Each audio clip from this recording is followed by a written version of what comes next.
सबसे पहले तो जो ये चर्चा का विषय है, अति महत्वपूर्ण विषय है कि ओलंपिक की तैयारी पे चर्चा। मगर ये विषय तो महत्वपूर्ण है, मगर मैं समझता हूँ ये समय तो अब हम 4 दिन के बाद 26 तारीख को ओलंपिक शुरू होने जा रहे हैं। आज 22 है, तो अब क्या तैयारी पे हम सुझाव दें और क्या तैयारी हो पाएगी। तो अब तो हम केवल शुभकामनाएं दें और दो ही काम कर सकता है सदन। हमारे जो कंटिंजेंट है उनको हम शुभकामनाएं दे सकते हैं और ईश्वर से प्रार्थना कर सकते हैं कि ज़्यादा से ज़्यादा मेडल आएँ, क्योंकि अब सुझाव या ये 2028 के ओलंपिक के लिए सुझाव ये ले रहे हैं, तो तब तक तो पता नहीं कि इनकी सरकार रहेगी या नहीं रहेगी, तो किसकी रहेगी। लेकिन ये आज महत्वपूर्ण विषय है सर, महत्वपूर्ण विषय है। और अभी जैसे हमारे अच्छे मित्र जायसवाल साहब ने कहा, संजय जी ने, कि 470 करोड़ रुपए अलग अलग जो ओलंपिक सेल साई में क्रिएट हुआ उसके माध्यम से आवंटित किया गया है। इस माइक को ठीक क्यों कर लें, इस माइक को 470 करोड़ रुपए आवंटित किया गया है। उस पर अच्छी बात है, और भी ज़्यादा आवंटित होना चाहिए। और विदेशों में ट्रेनिंग्स जो कराई जा रही है उसके लिए जिस तरीके से अलग अलग ब्यौरा दिया गया खेल वर, उस पर हमें इतना ही कहना है सर कि इसमें जो आवंटित किया गया है उसमें हॉकी और रेसलिंग का नंबर काफ़ी पीछे है इन 470 करोड़ में, जबकि ये दो ऐसे खेल हैं जो सबसे ज़्यादा मेडल, ये हमारी ना सिर्फ हमारी देश की धरती से जुड़े हुए खेल हैं, कुश्ती और हॉकी, मगर देश के सबसे ज़्यादा मेडल इन दो ओलंपिक के मेडल इन दो खेलों से आए हैं। उनका आवंटन ज़्यादा किया जाना चाहिए था, उनका आवंटन का नंबर 9वें और 10वें स्थान पे है। ये मैं इस बारे में कहना चाहता हूँ। अगर हम ओलंपिक और भारत देश के खेल की बात करें और हरियाणा का अगर हम संदर्भ ना लें तो वो चर्चा अधूरी होगी। और अधूरी मैं इसीलिए कह रहा हूँ, ओलंपिक में अभी तक हमारे देश के इतिहास में 35 मेडल हमारे देश ने अर्जित किए हैं, जिसमें से 23 इंडिविजुअल खेलों के मेडल हैं। इन 23 में से 10 मेडल हरियाणा के खिलाड़ी हमारे देश के लिए लेके आए हैं पिछले 4 ओलंपिक में। यानी कि 40 से 2% की आबादी वाला हरियाणा 40 से 50% ओलंपिक के मेडल, और केवल ओलंपिक ही नहीं, एशियाई और कॉमनवेल्थ के मेडल्स में भी हरियाणा की हिस्सेदारी इतनी होती है।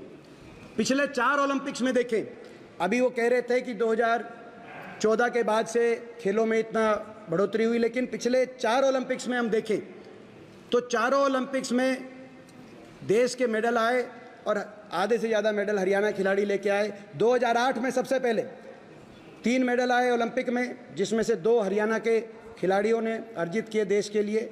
2012 में 6 मेडल आए ओलंपिक में, जिसमें से 4 हरियाणा खिलाड़ियों ने अर्जित करे। 2016 में ये 6 से घटकर 2 मेडल आए, लेकिन 2 में से भी 1 मेडल हरियाणा की हमारी बेटी साक्षी मलिक लेके आई। और 2020 में ये 7 मेडल, जो 2012 के लगभग बराबर के 7 मेडल आए, जिसमें से 3 मेडल हरियाणा खिलाड़ी लेके आए। और अगर हम ओलंपिक में जाने वाले कंटिंजेंट की भी बात करें तो पिछले ओलंपिक के खेलों में 120 खिलाड़ियों में से 31 खिलाड़ी यानी कि 25% हरियाणा से गए।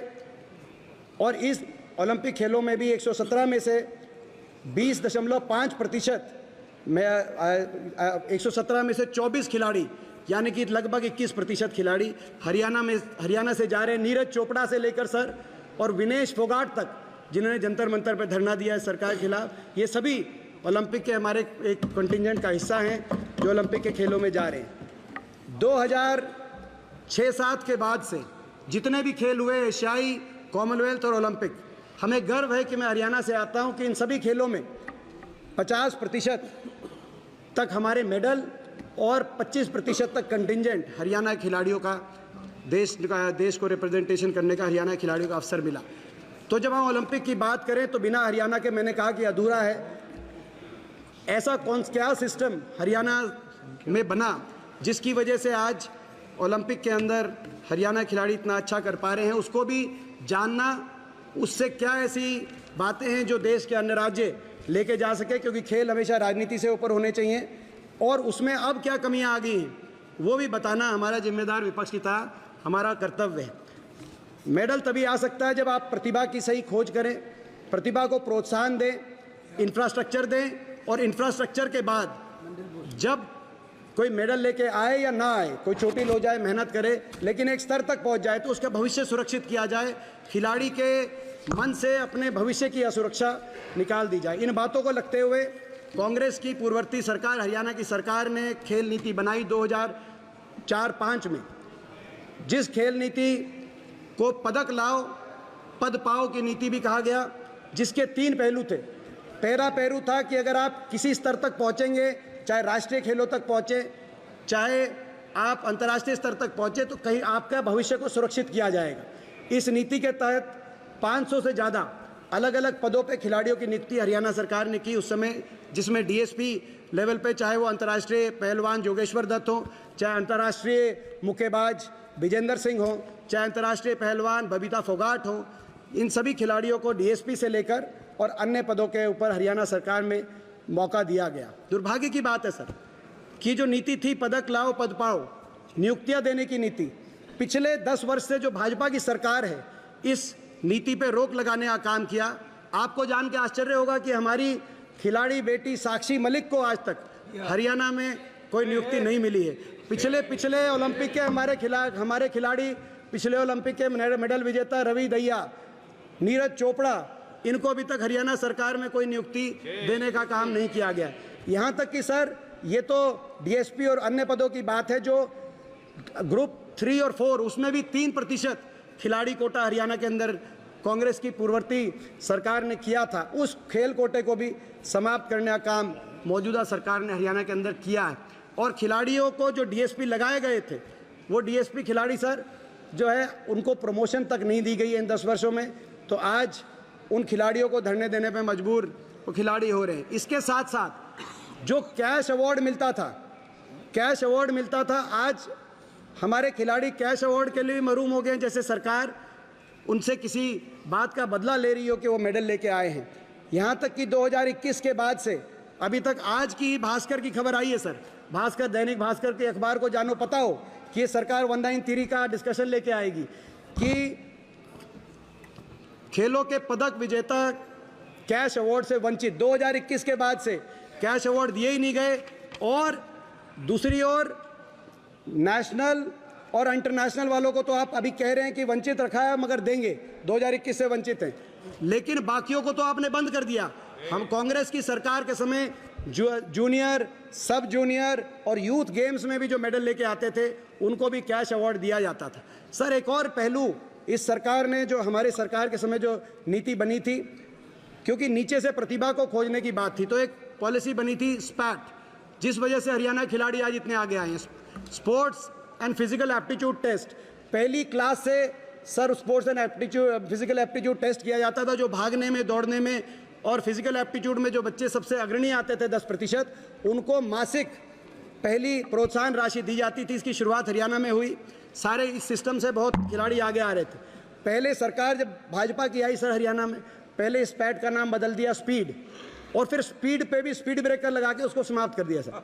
और सर ये इसमें और इसके तो कई ऐसे पहलू हैं सर, जैसे मैं उदाहरण दूं, अगर कोई हमारी एससी समाज से आने वाली कोई अगर खिलाड़ी बेटी अगर डिस्ट्रिक्ट लेवल पर या स्टेट लेवल पर पहुंचती थी सर, तो 40,000 प्रति वर्ष की उसको प्रोत्साहन राशि मिलती थी सर, ताकि एससी समाज से आने वाली बेटियों का खेलों में जो है ज़्यादा भागीदारी बने।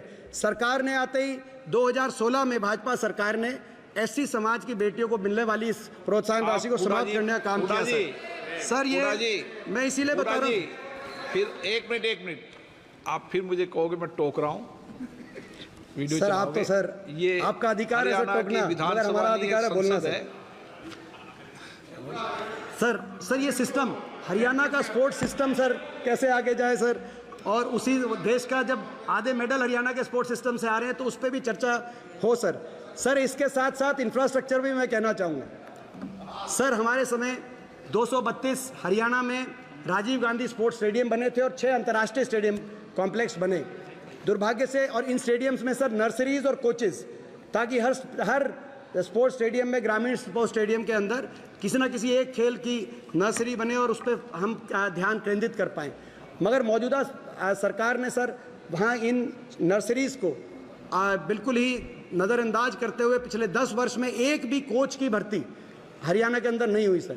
और जो स्टेडियम्स हैं उनकी दुर्दशा, रोहतक के स्टेडियम की, अंबाला के स्टेडियम की सर दुर्दशा। और अंबाला कैंट में तो सर एक ऐसा स्टेडियम है जो पिछले 7 वर्ष से कंस्ट्रक्शन जिसमें चल रही है, आज तक उसमें कंस्ट्रक्शन ही पूरी नहीं हुई। ऐसा सर व्यवस्था आप हरियाणा के अंदर देख पा रहे हैं सर।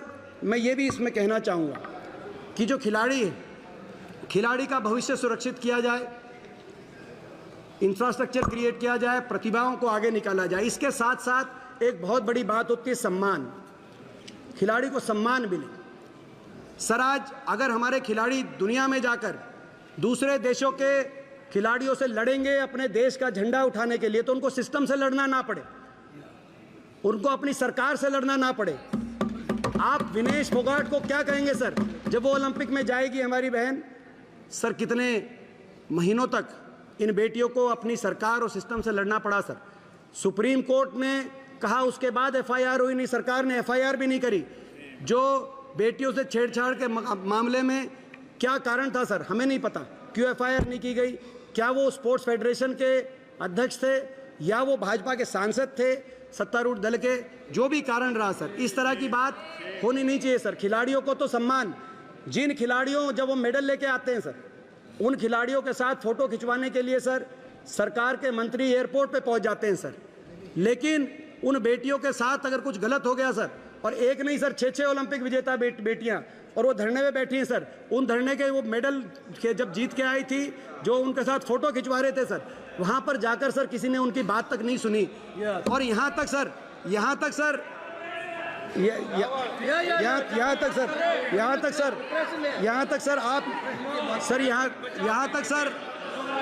मैं सर सवाल पूछना चाहता हूँ सर, मैं सरकार से सवाल पूछना चाहता हूं सर। गंगा में मेडल बहाने की बात कही, आप ओलंपिक मेडल्स की बात कर रहे हैं, आप ओलंपिक मेडल्स में अपनी तैयारी की बात कर रहे हैं, मगर जब ये खिलाड़ियों ने कहा कि हमारे साथ इस देश में अन्याय हो रहा है सर, जब खिलाड़ियों ने कहा, बेटियों ने, कि हमारे साथ इस देश में अन्याय हो रहा है और हम इन मेडल्स को गंगा में बहा देंगे सर, कम से कम खेल मंत्री का बयान आना चाहिए था कि नहीं, ये देश के लिए मेडल आए हैं, ये देश के लिए मेडल आए हैं, इनको गंगा में नहीं बहा, आपको न्याय मिलेगा सर। न्याय मिलेगा का बयान भी नहीं आया सर। न्याय मिलेगा का बयान आ जाता, हम संतुष्ट हो जाते सर। ये देश तो महाभारत का देश है सर।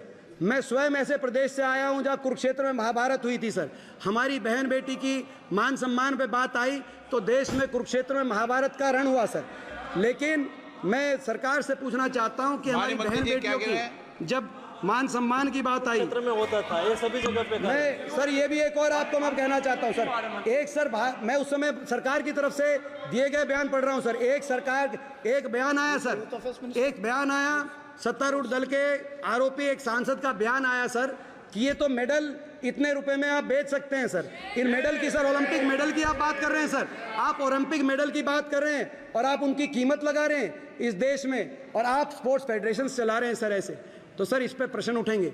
हरियाणा के अंदर सर खेल मंत्री, सर हरियाणा खेल मंत्री जिनको सर जो है खुद स्वयं जो पहले हॉकी के हमारे प्लेयर थे, हम उनका मान सम्मान करते हैं सर, वो खिलाड़ी हैं, उनको हरियाणा में भाजपा सरकार में खेल मंत्री थे, उनके ही महकमे की सर, उनकी महकमे की एक जूनियर कोच ने सर, एक हमारी अंतर्राष्ट्रीय खिलाड़ी ने उन पे आरोप लगाया कि खेल मंत्री ने उनके साथ दुर्व्यवहार किया है सर। उसके बाद भाजपा की तरफ से यह है कि वो हमने जब मांग करी कि इन खेल मंत्री को हटाया जाए, इनको बर्खास्त किया जाए सर, तो ये कहा गया कि इन्हें खेल मंत्री रहेंगे सर, उनको मंत्री रखा। और जिस बेटी ने सर हरियाणा खेल मंत्री की मैं बता रहा हूँ, जिन बेटी ने उन खेल मंत्री पे आरोप लगाया था, उनकी एक ना सुनी गई। एक मिनट माननीय सदस्य, हम एक मिनट इस सदन के अंदर परंपरा रही है, हम किसी राज्य की विधानसभाओं की चर्चा न करें और अन्य सदन की चर्चा नहीं करें। आप वरिष्ठ सदस्य सर, ये जो सारे जो मैं खेल मंत्रालय से, भारत सरकार से और ओलंपिक के मेडलिस्ट की बात कर रहा हूँ। और सर ओलंपिक खैर, मगर मैंने आपने जो बात की उस बात को मैं आगे बढ़ते हुए सर, तो मेरा संदर्भ था सर, खिलाड़ियों को मान सम्मान, उचित प्रोत्साहन, प्रतिभा की खोज के साथ साथ उनकी भविष्य की सुरक्षा की जब तक नीति बनने की बात नहीं होगी, क्यों हरियाणा आज देश के आधे से ज़्यादा मेडल लेके आ रहा है हर खेलों में पिछले 10 वर्ष से नहीं, 2008 के बाद से, जो मैंने आपको बताया, ये तो रिकॉर्ड की बात है, आप झुठला नहीं सकते कि 2008 के ओलंपिक में कितने मेडल आए, 2012 के ओलंपिक में कितने मेडल आए। तो क्यों हरियाणा खिलाड़ी ला रहे हैं, तो कुछ ना कुछ उस नीति में अच्छी बात होगी जिसको आप समझें, अपनाएं, हमें खुशी होगी। आपने कुछ अच्छा कार्य किया, हम भी उसकी सराहना करेंगे, क्योंकि खेल और खिलाड़ी ये हर बात की राजनीति से ऊपर होने चाहिए। लेकिन आज दुख होता है सर, जिस हरियाणा में नारा था जय जवान जय किसान जय पहलवान जय नौजवान जय संविधान का नारा हम देते थे, आज उस हरियाणा के नौजवान भारतवर्ष का झंडा सीमा पर ऊंचा करने की बात करते थे सैनिक बनके, वहां आप अग्निवीर योजना ले आए और दुनिया के पोडियम पे जाकर राष्ट्रगान बजवाकर झंडा ऊंचा करने की बात करते थे खिलाड़ी बनकर। आज वो हरियाणा जो खेलों में नंबर 1 था सर, वो आज नशे में नंबर 1 बन गया। इस बात का हमें बहुत ही इस बात की पीड़ा है। मगर सर ये हरियाणा में जो हम निराशा के साथ इस सरकार की खेलों के प्रति रवैया देख रहे हैं, लेकिन ओलंपिक पे सर, ये ओलंपिक की प्रिपरेडनेस पर जो ये चर्चा की गई है, ये चर्चा अच्छा होता सर, ये अच्छा होता, ये चर्चा सर 1 साल पहले आती, अच्छा होता ये सब चर्चा। सर इनको क्या तकलीफ है सर, मैंने ऐसा क्या गलत कहा सर, मैंने ऐसा क्या गलत कहा सर, मैंने ऐसा क्या गलत कहा सर, हमने ऐसा कुछ गलत नहीं कहा, किसी को तकलीफ हो सर, इनको ऐसा लगता है सर ये मैं ऐसा मुझे हमें ऐसा लगता है सर, यही बात है सर, हमें ऐसा लगता है कि अगर कोई आरोपी भाजपा का सांसद या भाजपा का कैबिनेट मंत्री हो तो सर उसमें भाजपा को उस पे के पक्ष में नहीं आना चाहिए, क्योंकि हम इसमें जो है पूरी पार्टी उसके पक्ष में आगे खड़ी हो जाए, इस बात से हमें तकलीफ है सर। सत्तारूढ़ दल को उनके पक्ष में नहीं आना चाहिए, पूरी पार्टी को उनके पक्ष में नहीं आना चाहिए। किसी ने अगर खिलाड़ियों का शोषण किया है तो वो अपराध है, उस अपराधी को अपना जो है समझता हूँ कानून का सामना करना चाहिए, ये हमारा संदर्भ है। खिलाड़ियों का मान सम्मान करिए सर। एक कहा जाता था, एक कहावत, पढ़ोगे लिखोगे तो बनोगे नवाब, खेलोगे कूदोगे तो होगे खराब। एक कहावत थी, चौहान साहब हंस रहे हैं, ये कहावत थी, हरियाणा की पूर्ववर्ती हुड्डा सरकार ने दिखा दिया उस कहावत को बदल के कि पढ़ोगे लिखोगे तो बनोगे नवाब, मगर खेलोगे कूदोगे तो भी बनोगे लाजवाब। तो ये कहावत को बदल के दिखा दिया। अब आपने दोबारा से आपने उस कहावत का दूसरा अर्थ कर दिया कि खेलोगे कूदोगे तो सरकार बीजेपी की सरकार हो जाएगी नाराज। आपने उस कहावत को दोबारा से मोड़ दिया। सर ये दोबारा से खेलोगे कूदोगे तो होगे लाजवाब, इसकी तरफ ये कदम बढ़ाएं, हम एक एक कदम पे आपका साथ देंगे सर। बहुत बहुत धन्यवाद।